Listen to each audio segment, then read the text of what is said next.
Hello, ladies and gentlemen. My name is Kurt. Welcome back to the MindCrack server. I'm back. I'm back indeed. Back in action. Whoop. Miscellaneous gravel. But we're here at the base. The base of our missile silo, I guess is what we're calling it. Missile silo. Tube into the mountain. Whatnot. Damn it. The neighbors are home. I'm sure you can hear that. It appears... still picks up in this microphone. I think it's more of a problem that it shakes the foundation around my entire room.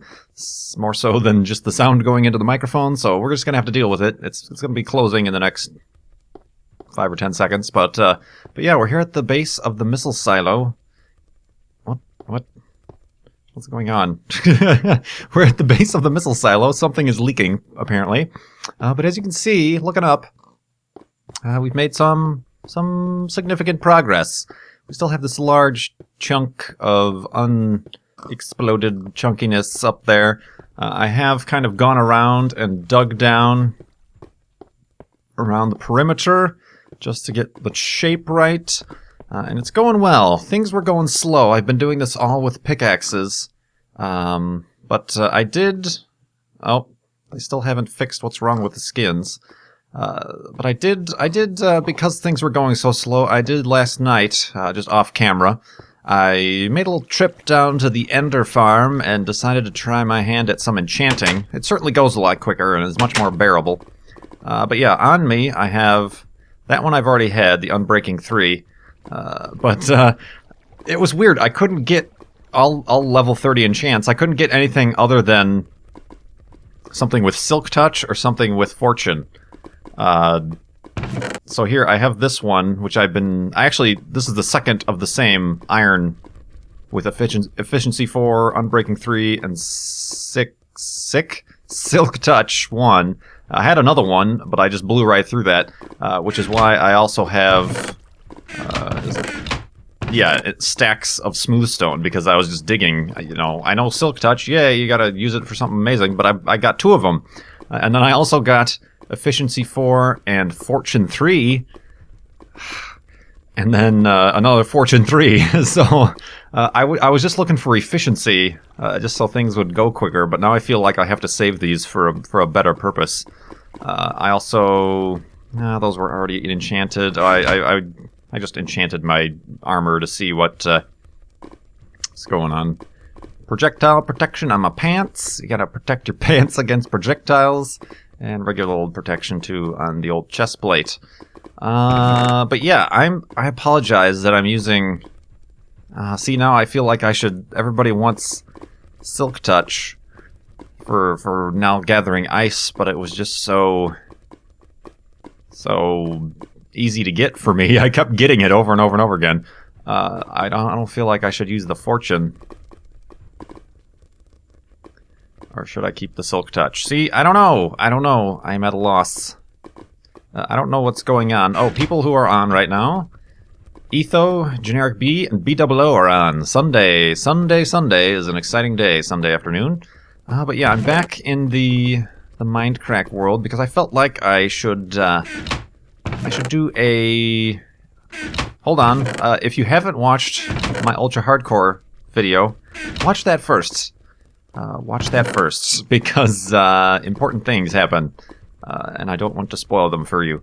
But if you have, and you're alright with me discussing Ultra Hardcore, then continue watching. And in the meantime, we're going to continue digging out... I'm just going to use the Silk Touch pickaxe, guys, I'm sorry. I mean, there's no reason for me not to. It's pretty easy to enchant things now. Have to make the fanboys very angry, the Silk Touch fanboys. What was I saying? Oh, I gotta get...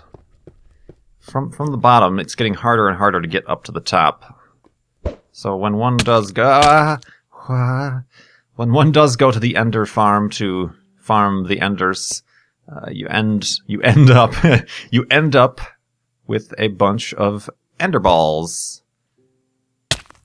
Oh god, okay. Whew. Alright, so yeah, we've actually done quite a bit of smoothing out here. I'm not sure what I'm going to do with the sides. This whole pillar, I just pillared up all the way to make it all cobblestone. I don't know if I want to make the whole thing cobblestone or just leave it like craggly and kind of mishmash like it is now. That seems kind of cool. Like it's kind of a hasty, evil plot. Just gotta quickly go through and get all the stuff out. But yeah, I would like to talk about such things as the Ultra Hardcore. Whoops, damn it, I keep doing that too with this efficiency pick. Such things as the Ultra Hardcore Season 8. For those of you who did watch it, I died in rather unexpected and glorious fashion. And I just wanted to kind of talk about that.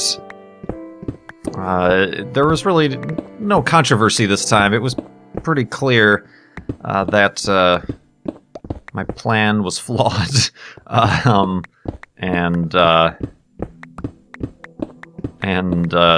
Yeah, I was a little bit gung ho. I guess I should preface everything. If those of you who didn't already realize, we recorded that on the Friday, which was the first day of the Flobathon. It's like literally right after I finished live streaming the first 8 hours, the first 8-hour day on that Friday. So I was already a little bit worn out, a little bit punchy, a little bit tired.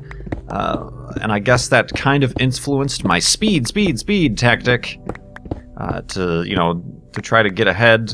And,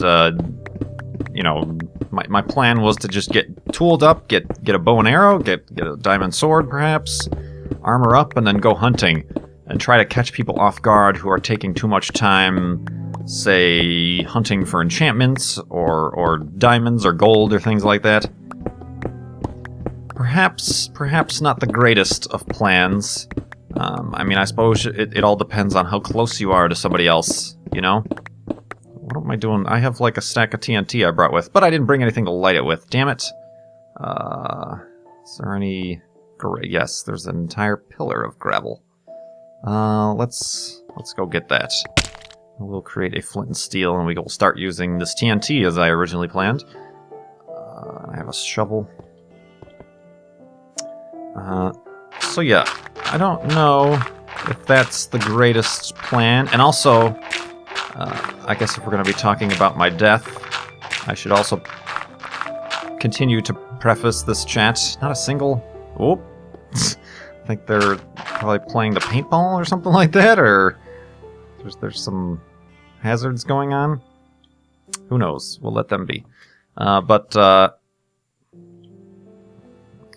don't overshoot this, Kurt, because there's a hole right behind that wall. Crap! Oh, I tried to throw that ender ball just before I died. Oh well. Let's see what they have to say about that. Oh, the dangers of being an evil. You made Kurt fall.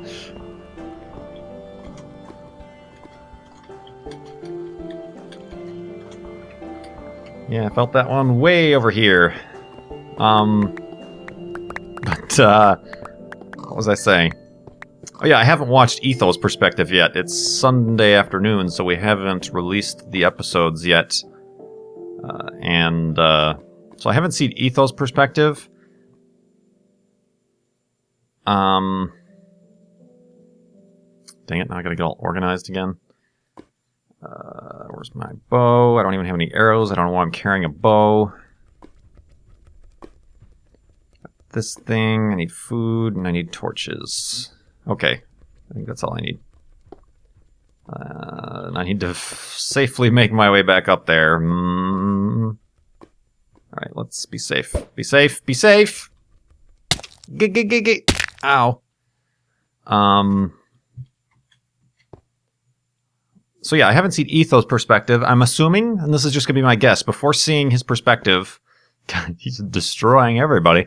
Before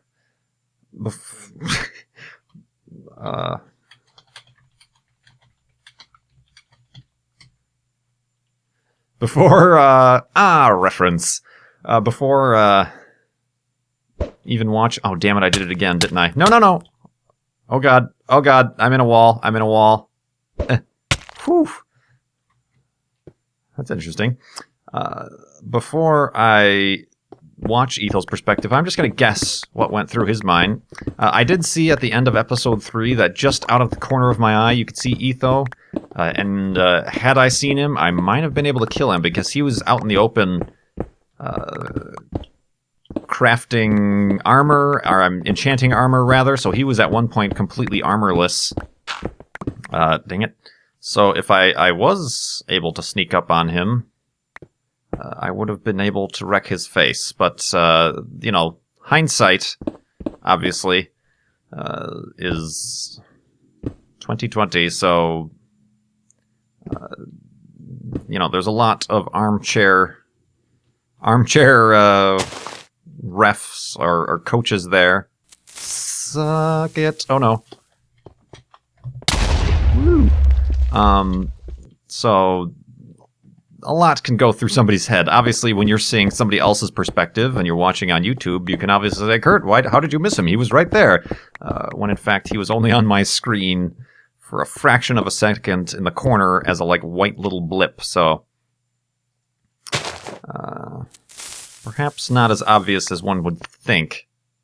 And then, of course, there was the issue of that I got disconnected from the server, or rather my network went down. Perhaps it was because I was live streaming earlier in the day, perhaps other reasons, but never had that happen before.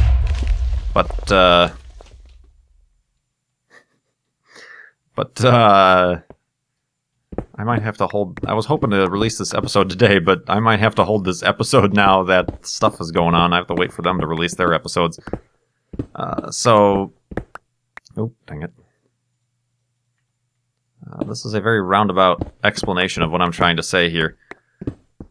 So yeah, I didn't see that. I got disconnected, and it was funny. I got disconnected just as you got the clearest picture of Etho. And actually, then when I reconnected, I don't think it was technically lag that caused me not to see Etho. It appears that the server and my computer, when I lost the connection, everything that was generally out of my general vicinity got kind of frozen in time. So where I saw Etho standing was the last spot that Etho actually was as I got disconnected from the server, and it didn't update until either I fired that arrow at him or I got closer, and then that's when he pulled his ninja moves and teleported away. And I suppose, once again, hindsight, I suppose my explanation was, ooh, it looks like he's fishing. At that late in the game, why would anybody be fishing in Ultra Hardcore at all, let alone that late in the game when they have full iron armor? You should have assumed that they could have been fully stocked up on food by then anyway. So fishing, I think I was just a little bit delirious and perhaps justifying the ease at which I finally had found somebody. I was a little bit anxious and giddy because it had taken me so long to find anybody else. The only other contact I ever had was right at the beginning, walking past Doc, and then running away from him, but then also just seeing Nebrus's name tag when I was underneath that mountain at the beginning, the first episode. So I was a little bit excited. I perhaps should have slowed down. In my haste, I got attacked by all amounts of... There were 2 zombies I evaded somehow. I juked them, and then the spiders eventually got me. The spiders were the bane of my existence during Ultra Hardcore Season 8. But yeah, the spiders hit me and then knocked me into there was a group of 4 creepers that were just sitting there. I don't know what that was about. But yeah, that was a little bit unfortunate. So I took some unnecessary damage. Ooh, hold on tight. I took some unnecessary damage there, which would have put me even more at a disadvantage if I was actually going to end up getting into a head-to-head fight with Etho. Oop.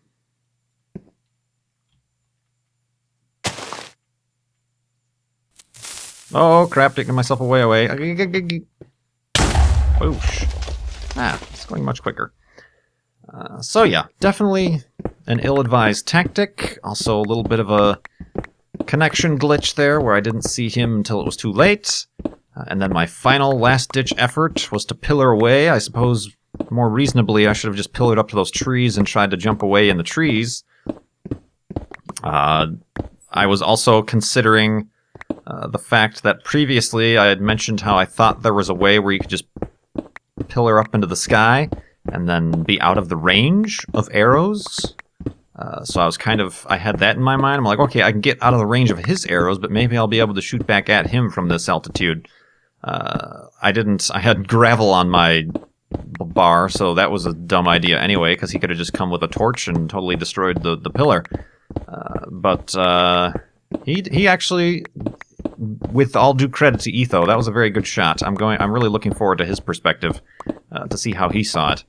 I never actually explained how I think he saw it. I'm going to assume he was already halfway. Well, obviously he was already halfway out into that ocean. I don't know if he probably was on a boat or something like that. Maybe he saw me, and I'm assuming he just thought I was a crazy person. He probably saw me. He probably thought I was coming after him, so he got out of his boat to protect himself. And then I started going towards the shore and shooting at, from his perspective, an invisible mirage. He's probably gonna be like, "What is he shooting at? What's his deal? What's his tactic? Is there somebody else there?" And as always is the case in Ultra Hardcore, you always assume, for whatever reason, you always assume that your enemy or the guy you're going after is better than you. So he might be like, "What does he know that I don't know?" So I'm really looking forward to seeing that. And if you watched my perspective, but not Etho's, you're not enjoying Ultra Hardcore the right way. But yeah, watch Etho's and enjoy with me what the heck happens there. So yeah, that's what I'm assuming is going to happen. I don't know if any of my arrows even hit him. I don't think they did. And actually Good mentioned this in one of their Vinyl Fantasy, or it's either Vinyl Fantasy or the OG he's doing with BOO, that he thinks in 1.3, and I agree, he thinks that the arrows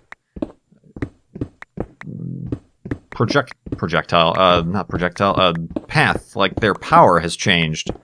And I actually mentioned that in, I think it was episode 2 or 3 of this Ultra Hardcore, where I shot at a skeleton trying to get a famous drop, and I totally whiffed right over his head. Then I just walked around him, and then like a long way later I found my arrow, and I'm like, I did not know that arrows flew this far. I didn't have much of an arc on the arrow, and it was very surprising. And then Good made the mention that it seems like since they're playing that adventure map, oh, you get XP from blowing up ores? Cool. Since they're playing that adventure map in I think 1.2.5, he's noticing that he's having to arc his arrows higher because he's gotten used to the 1.3 arrows, which don't require as much arc. The Ark of the Covenant. So I think there's probably some truth to that. I haven't seen anything specific in the wiki or anywhere else, but it seems like I was way off and overcompensating for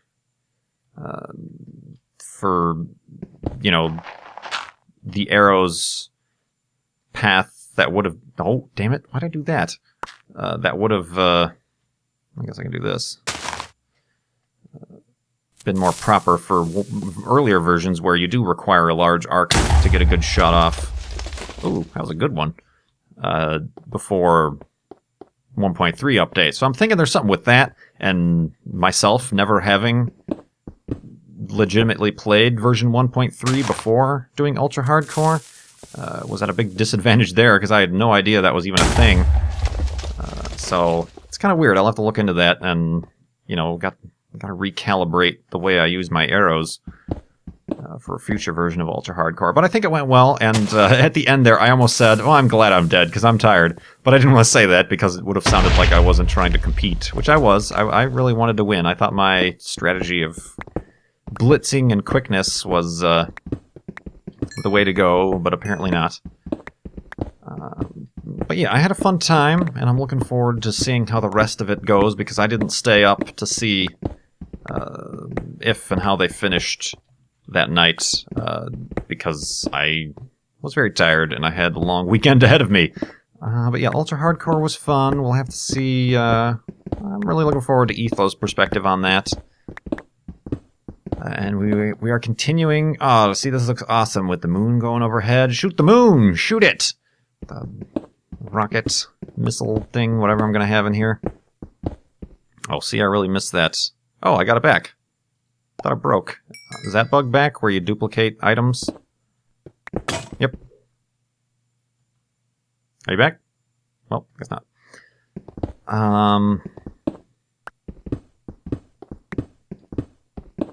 So yeah, I mean, in terms of the lag, obviously lag is an issue, and Good talked about this previously in one of his previous MindCrack videos, where he's not sure what's going on. I mean, there's not any lag here. Obviously, there's not 12 people in 12 different chunks right now. Sounds like they're all in the same chunk, but he doesn't think it's a hardware issue, obviously. He said it's the most robust server he could have gotten. We tried the bucket mod. We thought that would reduce a lot of lag, and no, not really. Didn't do anything of the sort.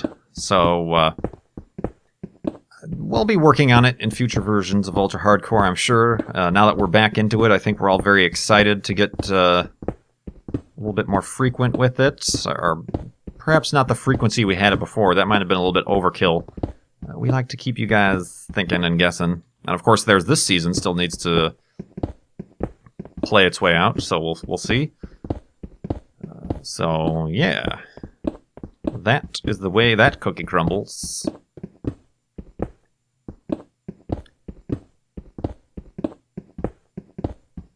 Indeed.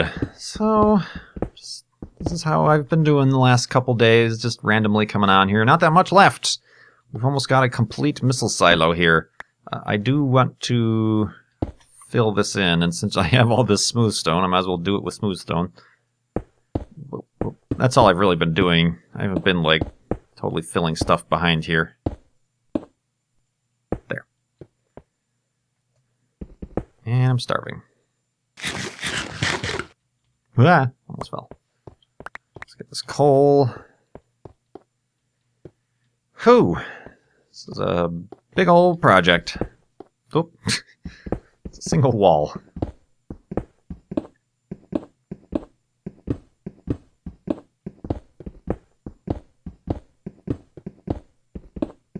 What else is going on? I'm surprised B00's on. I know he had his family boys weekend he talked about. One of his previous episodes kind of sprung up on him, and of course, congratulations for B00's 100,000 subscribers. It's amazing. Indeed. I don't know what he has planned for that, but subscribe. If you're not subscribed, be one of those now more than 100,000. Everybody's doing it. All the cool kids are doing it.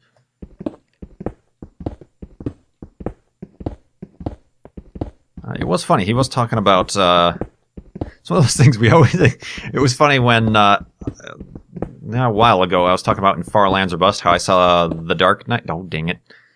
The Dark Knight Rises, and then he messaged me on Twitter. He's like, "Hey, I just saw The Dark Knight Rises on the same night you did. We're like the same person." Everybody makes that joke. We're the same person. So that was funny. But also, and to further this theory that we are the same person, he mentioned yesterday how he doesn't really, when he's talking about having the boys' night or day or whatever they call it, of fishing and sports and getaway, whatever that his family does, how he doesn't really have a lot of friends, like in real life. I am assuming I am even more of that. Because other stories he's been telling he's been going to weddings. He's always complaining that he's not as like a groomsman or anything cool like that, but as like the usher. He keeps getting invited as the usher, which is like the you're somebody I know, but you're really not my friend to become a groomsman, so you get to be the usher type of invite. But I really, and I know I'm an introvert. I get that. I'm not trying to to overstate that fact, but I literally, like in real life, and it's not like a sad thing, like, oh, Kurt doesn't have any friends. This is mostly by design. I don't have any friends, and just to use that analogy, Lord, if let's just theoretically, hypothetically, magically, whatever, let's just say that tomorrow I'm getting married. I would not have anybody as an usher or any groomsmen of the sort. I don't have any brothers. I have a few cousins who are guys, but I don't know them very well. They live in a different state. I don't talk to them very often. I wouldn't consider them my friends to be groomsmen or anything like that. I don't have any like good friends from school or anything. I've lost track mostly of all the people in college. I mean, I had roommates and stuff and people I hung out with, but they all ended up going and getting jobs and getting married themselves and having kids and stuff like that. And I don't talk to them anymore, so I just end up removing them from Facebook. And also, speaking of Facebook, I literally have only on my like personal account, which I never use anyway. I have 20 friends. I know there's a lot of people out there. I have like 800 friends on Facebook, or blah blah blah blah blah blah blah. No, I have 20 friends on Facebook. And actually, I could probably prune that a little bit because I'm realizing there are people on there, say from college or something like that, that I never talk to anymore. It's mostly family who's on Facebook, and my sisters were saying that recently when they logged in, Facebook was telling them, hey, it appears that Kurt only has 20 friends. Perhaps you can help him out and refer some friends to be friends with him or something like that. And I'm like, that's the most depressing thing ever. What the hell, Facebook? Thanks a lot, jerk faces. Jerk Facebooks. So that was really funny. But yeah, I only have 20 friends on Facebook. Never use it anyway, so yeah, I don't want any friends on Facebook. But yeah, I wouldn't have anybody really. And like I said, that's kind of by design there. But I don't hang out. I mean, the closest thing to that with people I quote unquote hang out with, but only on scheduled events and things like that, would be my astronomy club. But even then, I haven't been to the astronomy club in like 4 or 5 months or something like that, which makes me a horrible person. But I've just been too excited and busy about this YouTube stuff and spending a lot of time doing this and other things going on and whatnot. But yeah, I mean, like those guys, I was the youngest. Hey, we're almost at the bottom. Awesome. I could probably start using the TNT more, couldn't I? Oh, dang it. That might destroy the wall, but who cares? And a boop. Run away. Boosh. Yeah, that did destroy the wall. Dang it! What was I going to say? Oh yeah, those guys are all, I was the youngest. I was the youngest guy in that group. Everybody else was in their 40s, mostly 50s and older. That's just the general demographics of most astronomy clubs, and unfortunately, fortunately because they're very experienced and they have a lot of cool stories, but unfortunately because there's not much diversity there. How do I want to get down from here? Easy. Ha! But yeah, even them, I wouldn't consider friends. I don't have their phone numbers. I wouldn't call them up to hang out outside of anything other than astronomy related. So yeah, that watching BOO's episode, that just made me think about that. I'm like, yeah, I really don't have any like friends either. But whoosh. But that's no problem. That's all right. It's okay with me. Okay being lonely. A depressing and horrible book that nobody will buy by KurtJMac. Boosh! So, yeah, that was kind of funny. What else is going on recently? See, I had stuff to talk about, but I didn't write it down, because I usually don't... I try not to keep too many notes for these MindCrack server episodes because I like them to be loose. I like them to have very little structure. Because Farlands Robust, even though it is kind of vloggy style, journal style, personal diary, answering personal questions and things like that, it is far more structured of a show, whereas this is more just off the cuff talking about stuff. Off the cuff talking about stuff. I don't know. Just please don't remix that. What else? Yeah, we've almost got a complete missile silo here. I know I'm keeping that there. I might, if I don't get bored of this project, like I already am, I might, once the rocket's in here, I might set up different levels, especially a level at the top where you know, you can get to the crew capsule. If this is going to be a crude rocket, crude, C-R-U-D-E, a very crude rocket made out of sticks and glue and silly putty. No, crude as in has a crew, people who will ride the rocket. Yeah, you might have to have an access arm to the capsule, but we'll find out. Yeah, I don't know what I'm gonna do. Gosh, let's try to finish this today. It's getting kind of long here. Let's say I only have about 8 more minutes left in the episode. Can we finish this in 8 minutes? Certainly not by leaving our efficiency picks downstairs. There's no way to do such things. Yeah, I don't think I'm going to finish this today. Sorry. I basically just wanted to talk about Ultra Hardcore. Now I'll have to check with the Etho and these guys to see if I can actually upload this Sunday or if I have to wait a little bit. I don't know what the heck they were doing. Oh, dang it! We will find out, indeed.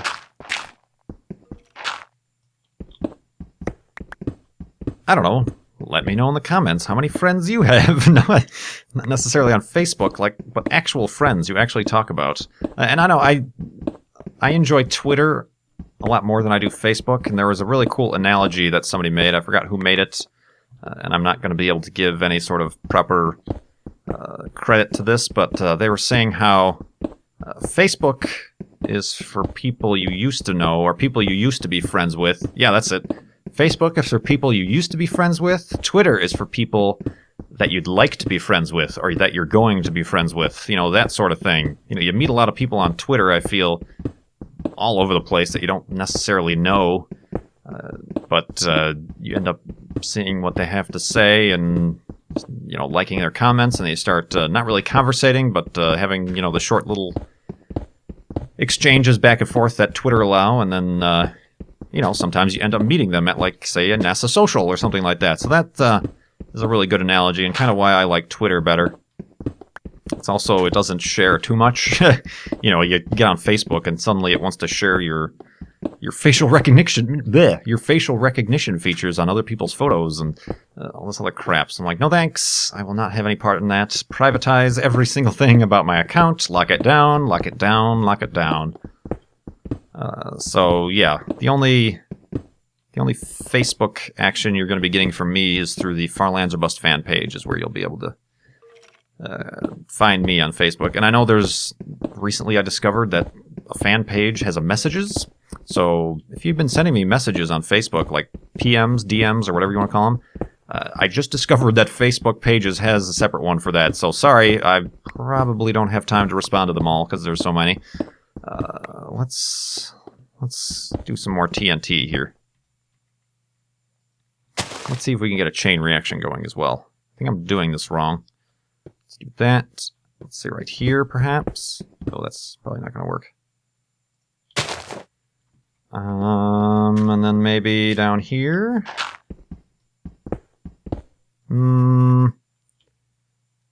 This might end badly, but let's see what we can do. Hup. Boom, boom, boom.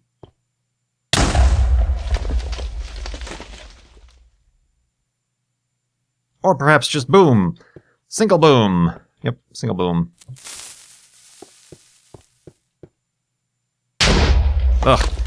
I'm terrible at this, apparently. The terrible demolitionist. Run, run, run. Boosh. Let's get rid of this. I didn't make it.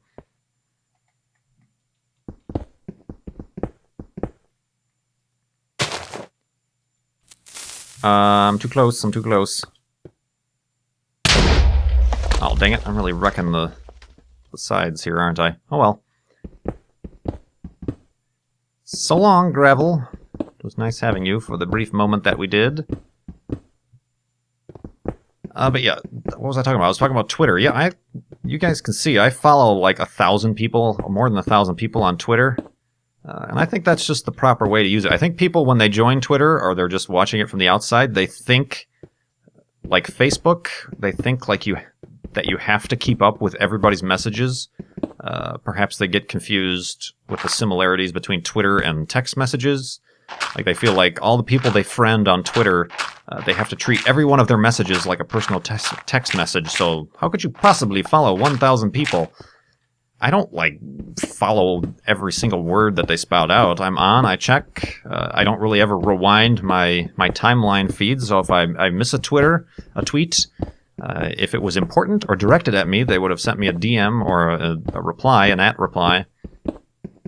So yeah, I often do see quite a few, I guess I could say popular people, whether or not they be YouTube people or otherwise, internet quasi-celebrities, I guess you could call them, who are on there and they have like 25,000 or 35,000 followers, but then they only follow like 50, 80, 84 people or something like that, you know, and it's all people that they obviously know that are in their circle. I just feel like, I mean, obviously, I'm not here to dictate what they should do. If they don't feel like they want to use Twitter, then they don't have to use Twitter. But I feel, as a tip, if anybody's looking to get the most out of Twitter, that you should follow many, many, many, many, many people, you know, and even from varying disciplines and areas. You know, I'm a gaming channel, or, you know, I have a YouTube channel, a gaming channel. I don't just follow gaming channels, or I just don't follow only the MindCrack guys or anything like that, or say I was with a, ooh, that was interesting. Say I was with a network. I don't just follow the people in the network, because if I follow anybody else, it'll feel like I'm endorsing somebody else or something like that. So yeah, that's it's a little bit unfortunate to see, because I do, you know, when I do follow somebody on Twitter, especially if it's somebody I'm a fan of, I expect to kind of get a little bit of a different insight. But then if it's the same insight I'm getting elsewhere from them, it's a little bit disappointing. But yeah, I do enjoy the Twitters. I've been on Twitter for a very long time. I got into it. Oh God, I gotta look back. It's probably been 4, 5 years-ish. How long has Twitter been around? I can't say I was an early adopter, but started getting into it because of the space stuff. I started noticing it was about the time that the astronauts were starting to get their own Twitter accounts. I remember a big deal on Twitter was the STS-125 mission. Or was it 115? 125? The final Hubble servicing, where astronaut Mike Massimino sent the first tweet from space, which was actually not sent from space because they didn't have an internet connection, but he messaged it to someone at Mission Control, and then they added it to his Twitter, but it was the first tweet from space. So I remember that pretty early on, and then of course I missed the first few NASA tweet-ups, which was unfortunate because they were very little known, and they didn't do the lottery system. It was basically first, if you apply to it early enough and you get to be the first 150, then you're invited to the NASA tweet-up. And there was a launch NASA tweet-up, and I think it was, which one was that? That might have been 119 or 129 or something like that, but I unfortunately missed out on that one, and I know a lot of the people who went to that one ended up being really big voices for the NASA tweet-up crowd, and you know, I follow them to this day and stuff like that. Even though I wasn't a part of it, I was able to, you know, you meet some of them and they feel like celebrities, even though they're just normal people with, you know, 500 or 600 followers. They just happen to go to NASA tweet-up and you were watching them for a while, but Unfortunately, I missed out on that, and then when I did start applying to NASA tweet-ups, they started the lottery system, and at least for the shuttle launches, obviously I never got chosen for the shuttle launch tweet-ups, but I did get chosen for the Juno NASA tweet-up, and then the SpaceX NASA tweet-up, so that was cool. And yeah, that's just my spiel about Twitter. Hello, Moon. Let's try to get you centered. It's not... This could actually be a very, very gigantic telescope with a very long focal length, if we wanted it to be. Yeah, let's put a mirror on the bottom. Oh, we can get an ice mirror on the bottom, and then put like a little secondary mirror up there. Of course, it's fixed, so you have to wait for your object to excuse me. You have to wait for your object to pass in front of the lens, and then do your observations. There are telescopes like that. Actually, a lot of radio telescopes are like that. But I'm not going to get into that because I think we didn't finish, unfortunately. That's what she said. We didn't finish, unfortunately. But I think I'm going to have to call this an episode. Oh, we're so close, though. Perhaps in the next episode, I'll have this all done and I can show you guys... Oh, this is going to be a disaster, actually. I'm going to blow a hole in the wall. Boop, boop, boop. Gotta go. Ah. Well done. Excavation. Woo, woo. But yeah, thanks so much for watching, and everybody who supports me through Ultra Hardcore and roots for me. One of these days, I'm gonna win the trophy, the non-existent prize of non-existentness, and then we will celebrate. As only Farlanders can. You'll have to let me know what that is, because I honestly don't know the proper Farlander celebration. But yeah, thanks for watching. I'll be getting back to MindCrack more often here. Whoa! And we will continue our construction on our missile silo of doom and destruction and world domination. And now that we have 3 fortune picks, or 2 fortune picks back home, maybe we need to start, once we finish this out, not necessarily finish it with the rocket and everything, but at least just finish out the shape and the general construction. Phase 1 of construction, let's call it that. Once we finish Phase 1 of excavation and construction, we might start heading out into the some newly generated 1.3 land and use those fortune picks to get some diamonds. Diamonds are hard to find around here, and perhaps some of those emeralds. We might need to see a B-dubs. Might need to employ the assistance of Generic B, since he apparently has very good luck finding emeralds. He's the emerald hunter. Oh, there goes that pick. Since I guess that's happened, I guess I'm going to have to call this a day. But yeah, thanks so much for watching. My name's Kurt. Whoop. Let's end with a bang. I will see you next time. Boosh! In your face, rock. That's what you get for being in my way.